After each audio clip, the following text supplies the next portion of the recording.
In a small town nestled between mountains and silence, lived a man named Rehan, whose journey mirrored millions, ordinary yet extraordinary, unnoticed but unforgettable. Rehan wasn't born into riches, nor was he graced with exceptional talent. His father was a mechanic who worked with greasy hands and hopeful eyes, while his mother quietly stitched clothes in the dim light of evening to keep food on the table. From the start, life didn't offer Rehan a silver spoon, only a rusted spanner and torn dreams. In school, he was never the top scorer. In fact, he failed his 10th grade math exam twice.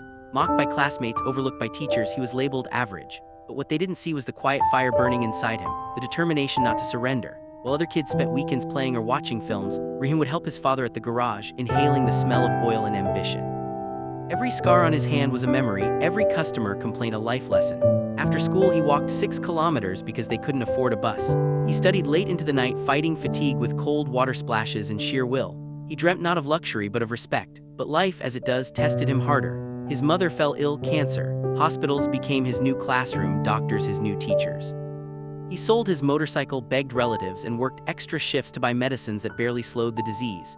She eventually passed away, whispering with her last breath, "Never stop, Rehan, never break." That night, he didn't cry. He simply stood by her grave, promising her that one day he would make her proud. But grief has a way of clouding clarity. Rehan lost focus. He failed his college entrance exams twice. People started calling him cursed. Some relatives suggested he leave studies and work full-time, but Rehan believed otherwise. He took a job cleaning office floors in the morning and studied at night.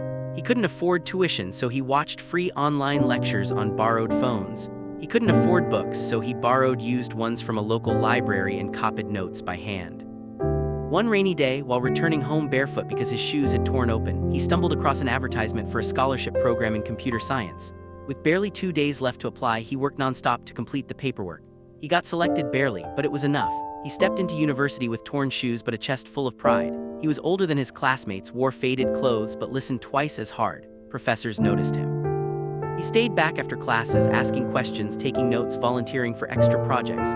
He didn't party, he didn't waste a minute. His goal was singular: rise. In his final year, he built a small app to help mechanics manage customer bookings based on his childhood in the garage. That app won a regional competition. Investors noticed. He was offered mentorship and small funding. While others celebrated graduation, Rehan was building something bigger, his startup.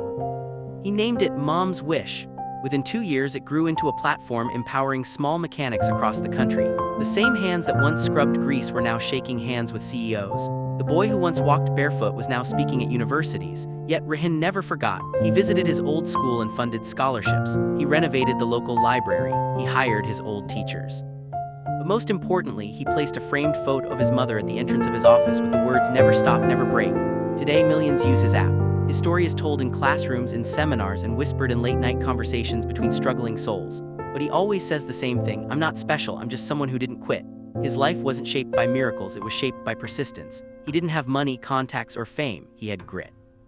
He had pain, he had hunger, and that sometimes is enough. Rehan's journey isn't just a story, it's a mirror.